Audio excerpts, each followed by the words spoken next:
proses pemisahan DNA murni dengan partikel lainnya seperti RNA maupun protein. Jadi tujuannya nanti kita akan benar-benar mendapatkan DNA yang murni. Untuk bahan-bahannya ada buffer R1, buffer R2, proteinase K, buffer BG, loss buffer, sama elution buffer. Untuk sampelnya kita bisa menggunakan hewan, tumbuhan, maupun bakteri. Nah, untuk isolasi DNA itu ada 4 tahap utama. Yang pertama itu lisis atau penghancuran, yang kedua purifikasi pemurnian, yang ketiga presitifikasi, dan yang keempat yang terakhir itu elusi DNA-nya, yaitu digerus atau ditumbuk menggunakan mortar, lalu dimasukkan ke dalam sini. Untuk yang bakteri, nanti bakteri kita tumbuhkan pada media cair, kemudian dimasukkan ke dalam tutupnya. Ini namanya vortex. Sudah pernah menggunakan vortex? Jadi fungsi vortex ini untuk menghomogenisasi cairan yang kita punya. Cara penggunaannya, nanti sampel kita, tutupnya ini tinggal letakkan di atas vortex. Nanti dia akan berputar. Jadi semua yang ada dalam cairan kita ini bisa tercampur dengan rata.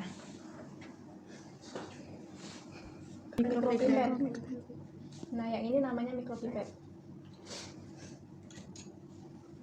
Fungsi dari mikropipet ini untuk memindahkan cairan dalam volume yang kecil. Memindahkan cairan nanti ditekan, misalnya kita masukkan, ditekan, dan diangkat, lalu tinggal masukkan cairannya ke tub. Udah? Belum. Nah, jadi fungsi dari sentrifugasi ini untuk memisahkan partikel berdasarkan beratnya. Nah, cara menggunakan centrifuge, nanti dicolok, kemudian di belakang ini ada tombol on off-nya. Kalau sudah nyala, dibuka.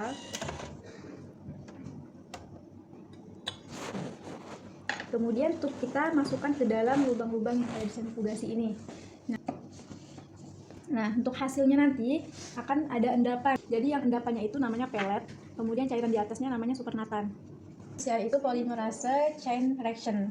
Fungsi dari PCR itu untuk amplifikasi DNA, untuk memperbanyak atau menggandakan DNA. Di PCR ini yang umumnya itu ada 4 tahap. Yang pertama denaturasi, kemudian annealing, penempelan, yang ketiga ada elongasi, pemanjangan, dan yang terakhir itu ada ekstensi atau pemantapannya. Nah, untuk penggunaan alat PCR ini, nanti setelah dibuka akan ada lubang-lubang, nanti bentuknya seperti sentrifugasi tadi, tapi tidak bentuk ini seperti ini, nanti lubang-lubangnya. Jadi sampel kita masukkan ke dalam lubang-lubang tutupnya. Tapi sebelum dimasukkan, kita campurkan isolasi DNA kita dengan PCR mix. Ini namanya PCR mix. Nah, ini untuk penggandaannya. Jadi PCR mix ini isinya ada forward sama reverse. Kemudian ada bahan-bahan lainnya, nanti dijelasin. Nanti kita campurkan ke isolasi DNA kita tadi, hasil isolasi DNA kita kemudian dimasukkan. Nah, setelah dinyalakan nanti di layarnya ini akan muncul proses-prosesnya, akan muncul denaturasi, annealing, elongasi, sama ekstensi. Ini nanti bisa kita atur. Nah, untuk tahap-tahap tersebut menggunakan suhu dan waktu yang berbeda-beda. Misalnya denaturasi membutuhkan suhu 54 derajat Celcius selama 30 menit dan seterusnya. Nah, untuk tahap 1 kali PCR ini sebenarnya membutuhkan waktu 5 menit saja. Nah, tapi nanti kita kan mau amplifikasi, mau penggandaan. Jadi untuk tahapnya ini juga dilipat gandakan. Dia siklus berputar-putar. Jadi biasanya menggunakan 35 siklus sampai 40 siklus. Jadi dari 5 menit tadi dilakukan siklus. Nah, untuk PCR bisa membutuhkan waktu kurang lebih 2 jam biasanya. Nah, setelah di PCR, nanti kita akan benar-benar mendapatkan DNA yang murni yang sudah diamplifikasi. Jadi setelah proses isolasi dan PCR tadi, kita bakal mempunyai isolat DNA yang murni, yang sudah murni kan di dalam mikrotub. Kemudian kita lanjut ke elektroforesis. Untuk elektroforesis ini alatnya. Jadi untuk elektroforesis ini untuk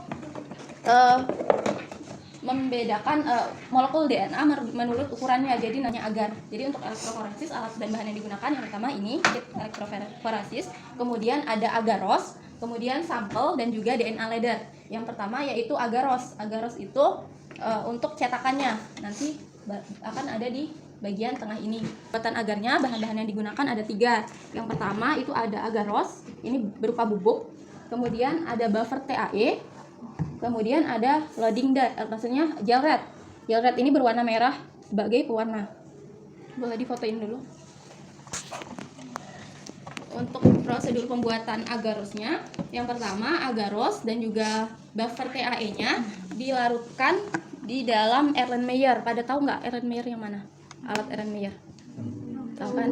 dimasukin ke situ, kemudian ditutup menggunakan bagian atasnya ditutup menggunakan aluminium foil. Selanjutnya di microwave sampai dia larut. Nah, setelah larut baru ditambahkan dengan pewarna gel red ini.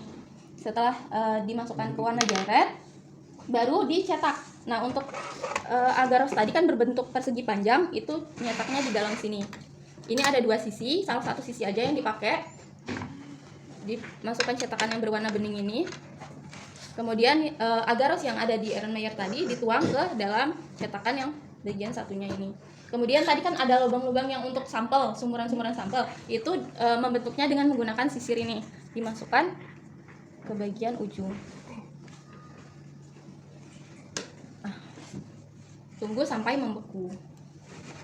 Untuk sampel yang dimasukkan ke dalam sumuran-sumuran tadi itu menggunakan isolat DNA hasil PCR yang tadi. Kan di dalam mikrotub dipindahkan ke mikrotub yang lebih kecil lagi. Ini mikrotubnya. Ini yang kecil.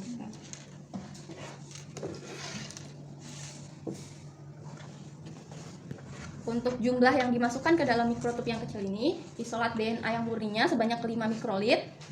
Kemudian satunya lagi itu ada namanya loading die. Loading die ini sebagai pemberat. Nanti kan proses running itu ada pergerakan dari sumuran tadi ke bagian bawah agar. Jadi pergerakan itu dibantu oleh loading die. Jadi isolat DNA-nya nggak langsung lolos ke bawah gitu. Boleh difoto ini. Untuk jumlahnya isolat DNA-nya digunakan 5 mikrolit. Kalau loading die-nya 1 mikrolit. Jadi totalnya berapa? 6 mikrolit.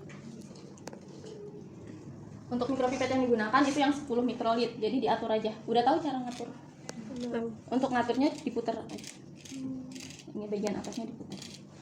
Kita makainya 5 mikrolit, berarti diatur sampai 5.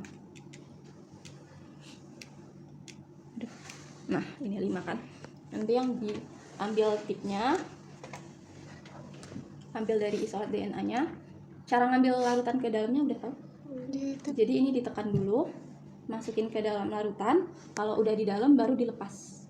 Nanti larutannya bakal masuk ke dalam tipnya.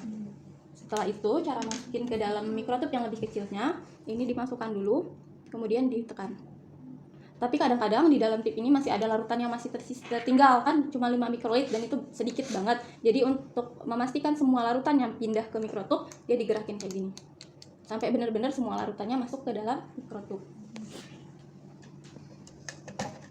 Setelah dimasukkan isolat DNA dan juga loading die, kemudian ada satu lagi bahan yang menjadi acuan. Jadi namanya DNA ladder. Ini DNA ladder.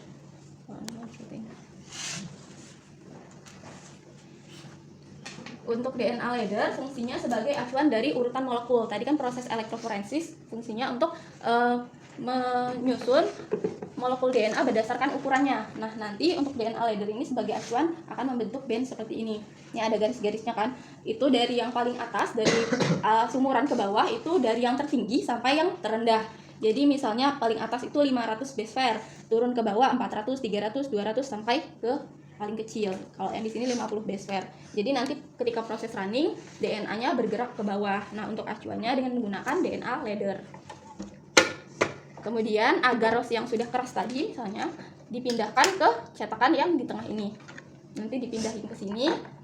Setelah itu ditambahkan buffer TAE. Jadi posisi agarnya itu harus terendam buffer TAE. Jadi dituang sampai menutupi agarnya. Baru setelah itu si sampel dan DNA ladder yang udah disiapin tadi dimasukkan ke sumuran-sumuran yang tadi dibuat dengan sisir. Cara memasukkannya menggunakan mikropipet yang 10 mikrolit.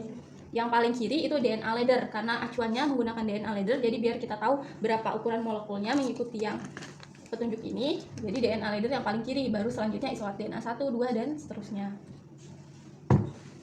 Selanjutnya ditutup, udah disuntikan semua, ditutup, kemudian dinyalakan alat elektroforesisnya. Caranya nyalakan on off.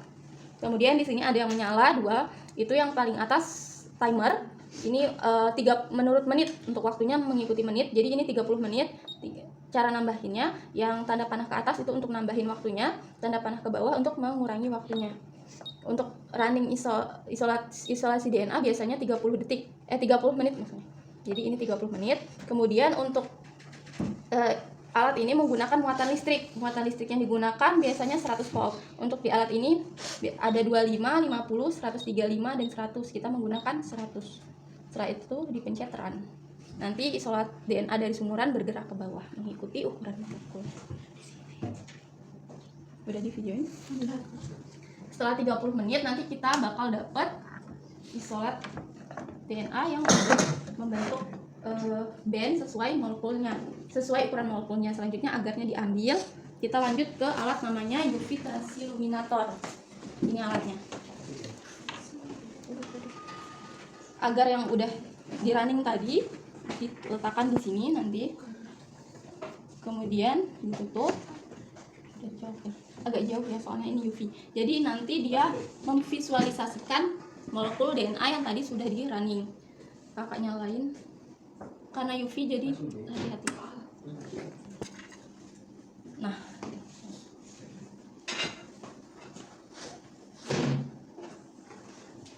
udah. Tapi nanti ketika visualisasi lampu ruangannya harus dimatikan biar lebih jelas.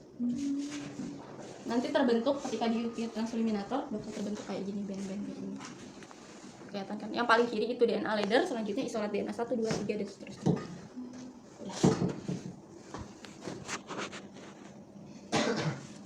Selanjutnya ada alat di belakang kalian, tahu itu namanya spektrovoltometer. Untuk spektrovoltometer ini fungsinya untuk mengetahui untuk bakteri, isolat bakteri, praktikum isolasi DNA itu untuk mengetahui jumlah kemurnian dari bakterinya. Caranya yaitu masukkan sampel ke dalam kuvet, ini namanya kuvet. Untuk penggunaan kuvet sendiri dimohon untuk hati-hati karena satu kuvet ini lumayan mahal. Harga paling murahnya itu sekitar 600.000, terus paling mahalnya 3 juta. Dan kemungkinan di atas ada yang 3 jutaan. Jadi jangan sampai pecah. Kemudian dimasukin ke dalam tempat ini. Cara masukinnya yang bagian ini ada bagian yang blur, ada yang bagian terang. Bagian terangnya itu di samping kanan dan kiri karena nanti cara kerjanya itu menggunakan cahaya. Jadi cahayanya bergerak dari sebelah sini ke sini untuk mengetahui jumlah dari kemurnian bakterinya. Untuk ukurannya nanti bakal muncul di komputer, jadi dengan bantuan komputer. Untuk rincinya nanti mungkin ada di praktikum lainnya. Udah itu. Foto. Pik. Jadi diinkubasi di dalam sini. Foto. Menggunakan 37 derajat Celcius. 37 derajat Celcius itu Foto. suhu untuk pertumbuhan dari bakteri. Udah.